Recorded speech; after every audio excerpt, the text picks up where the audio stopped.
Así Prensa nos comparte una situación muy trágica que lo primero que nos suscita es profunda solidaridad y unión de oraciones. Una querida lectora en México que nos cuenta que el pasado 23 de diciembre, es decir, una fecha que debería ser de preparación para la alegría de la Navidad, murió de forma violenta un hermano suyo, ¿no?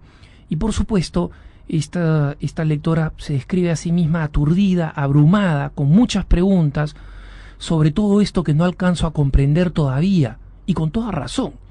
Y ella dice, soy católica, creo en Dios Padre, Hijo y Espíritu Santo. Entonces, obviamente, ¿cómo no va a ser una mujer de fe? Pero eso no significa que no se sufra por ello intensamente. En más de una ocasión yo he compartido en los puntos de vista mi propia experiencia con el tránsito de mi hermana menor por cáncer y también mi padre de cáncer un par de años atrás, 2 años y medio.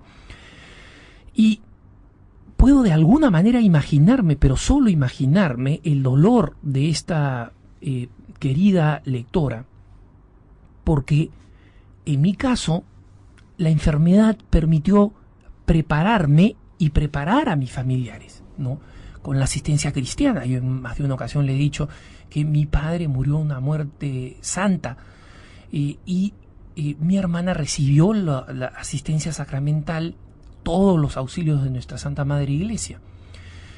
Qué duro debe ser una muerte repentina y una muerte donde la persona que nosotros amamos no ha tenido la posibilidad de prepararse. Entonces, al respecto, motivada por el dolor, esta amiga nos hace algunas preguntas sobre algunas prácticas respecto de los difuntos que ella ha escuchado y que nos pregunta con toda honestidad y que me da una ocasión para distinguir clarísimamente la diferencia abismal que existe entre prácticas paganas inspiradas en la superstición y las prácticas cristianas que efectivamente ayudan a toda persona que ha sido convocada a la casa de padre repentinamente para el encuentro definitivo. Y ella nos pregunta, hay algunas personas que me han dicho que mi hermano, para que descanse en paz y alcance la vida eterna, tengo que practicar algunas cosas. Por ejemplo, que ponga un vaso de agua que tiene que estar mientras rezo el novenario. ¿Esto es correcto? No. Un vaso con agua no hace nada. ¿Qué puede hacer un vaso con agua cuando Jesús es el que salva a las personas? El vaso con agua es una creencia pagana. ¿Es verdad que las flores que uno utiliza para el novenario las debe regresar a su tumba? Eso es algo totalmente pagano. El novenario se puede rezar sin flores. Y si ponemos las flores, son simplemente por un carácter simbólico, no porque tienen un poder mágico. La tumba de la persona es solamente donde nosotros con respeto hemos puesto sus restos mortales. Allí no está la persona. La persona está encontrándose cara a cara con Dios. Entonces, las flores no van a cambiar nada, salvo expresar nuestra reverencia y nuestro respeto por los muertos y el darles una digna sepultura y en consecuencia no abandonar su tumba y asistir a ella para rezar, no por la persona que está enterrada ahí, porque ahí hay un cuerpo nada más, sino por esa persona que ha salido al encuentro de Dios. También es cierto que le debo poner varias semanas la luz de una vela para que siga su camino. ¿Qué camino tiene que seguir? Jesús es el camino, la verdad y la vida. Y como nos dice San Pablo, después de la muerte viene el juicio. Nadie tiene que caminar ningún camino. La creencia de que después de la muerte hay que seguir un sendero oscuro para llegar hasta el Hades, para llegar a algún lugar especial después de la muerte, era una creencia pagana, precristiana de los egipcios y de los griegos. Eso nunca lo hemos creído los cristianos. Una persona tan pronto muere y ya se está encontrando con el Señor, no tiene que ir a ningún lado físico y no necesita ninguna guía. Y por lo demás, imaginémonos que la necesitara. ¿Qué lógica tiene poner una vela acá para alguien que necesita una luz allá? Es como si yo dijera, mira, se me perdió las llaves 2 cuadras atrás, pero las estoy buscando acá porque acá hay luz. No tiene sentido, ¿no? Entonces, lo digo simplemente para rebatir todas estas creencias. Y dice, ¿es verdad que si un familiar llora mucho no deja llegar a la otra persona al lugar eterno? Falso. El Señor mismo lloró cuando murió su amigo Lázaro en Betania y lo resucitó. Y dijo esas palabras que se utilizan en todas misas exequiales, en misas de difuntos en la iglesia. Yo soy la vida, el que cree en mí no morirá para siempre. Y eso es lo que nosotros creemos. En Jesús está la vida eterna y el que cree en Él no morirá para siempre. Esa es la verdad.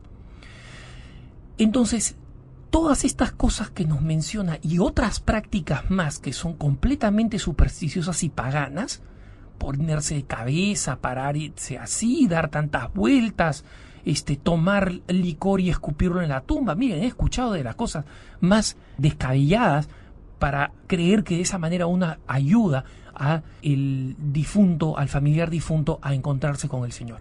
La única manera de encontrarse con el Señor es saber que esta persona, incluso en el momento más trágico de la muerte, puede haber perfectamente tenido un deseo de arrepentimiento y de entrega a Dios, sobre todo si es que tenía alguna formación cristiana, aunque mínima. Nosotros sabemos que algunos santos han recibido revelaciones particulares, personales, ¿no? Y en consecuencia privadas, pero que han recibido y han contado de revelaciones privadas en las cuales la Virgen les decía: hay que rezar más por esta persona, porque esta persona que muchos creen que por la maldad de su vida se había condenado, en el último instante, con auténtico arrepentimiento, se puso en mis manos maternales. Entonces, no sabemos cuál es el destino último de las personas y no podemos juzgar anticipadamente.